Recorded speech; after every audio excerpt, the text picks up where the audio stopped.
Well, I mean, anything's a possibility with Trump, but I don't take this seriously. The president's constitutionally barred from running for a third term. States run elections. Contrary to what he says, states are not agents of the federal government. And so he can't force any state to put him on the ballot in 2028.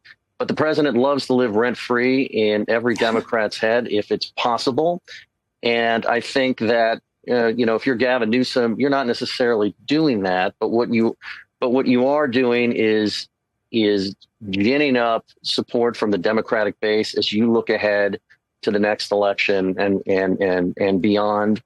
And it's a good way to garner attention. Now, this is not in any way to downplay Trump, his power grabs, his stretching the bounds of executive authority, and what he would do if he could, if he found out that actually the 22nd Amendment doesn't apply to you. I mean, he would run in perpetuity.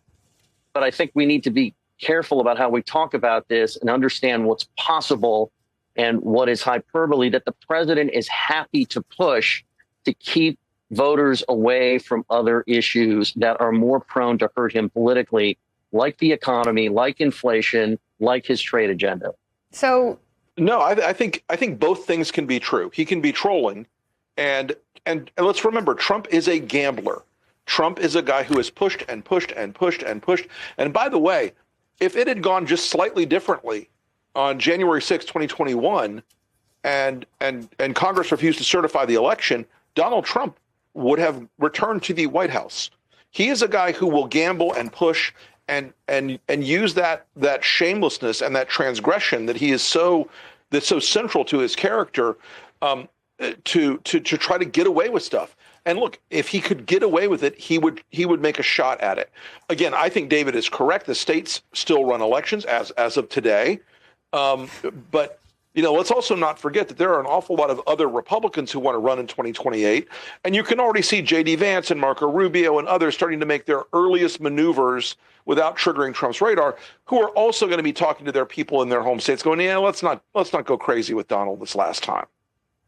Well, look, it's hard to envision what that scenario looks like exactly at the moment because, in fact, there are no obvious avenues. The Constitution is very clear about this: 2 terms, period. That's it. You're done. And yet what we've seen, I think, is many times in the past we have said, or people have said, oh, well, he's just trolling. He wouldn't actually follow through on X, Y, or Z. And then he has tried to follow through on X, Y, or Z. I remember the first term, people said, oh, he'll never try to overturn an election. Well, he did. He did try to overturn an election he had lost clearly, as he was told by his own attorney general, as he was told by his own campaign staff. And so, I do think we ought to be careful about ruling anything out in terms of things he might try if he sees an avenue forward to doing so. Now, again, it's hard to envision a plausible scenario for how it would work, but right now you have troops in the streets of Washington, D.C. You have the President of the United States reinterpreting the 14th Amendment on birthright citizenship in a way that no other, no court has done in more than a century. He has time and time again shown a willingness to push the boundaries beyond the imagination because we're accustomed to what previous presidents did. And previous presidents understood the Constitution, understood the 22nd Amendment, and stepped down voluntarily without complaining after 2 terms. And here you've got a president who, we ought to be careful when he says something. Remember, he talked about terminating the Constitution while he was out of office in order to return to power because he thought that Biden should be removed in the middle of his term. So I guess I would be careful about ruling anything out, but it is hard to see the avenue for which he would do it at this point.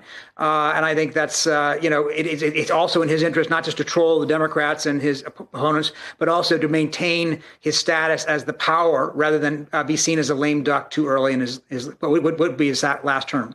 I can't speak to that yet, but Trump enjoys the outrage it generates when he mobilizes federal forces onto the streets who are armed in environments where they're not trained to be for law enforcement purposes or immigration purposes. He enjoys that reaction. He is also, from the dictator's playbook, he wants to desensitize people to the presence of those folks out there all the time. He wants, ICE now has a bigger budget than the Marine Corps. And he loves this gigantic force that is answerable only to him.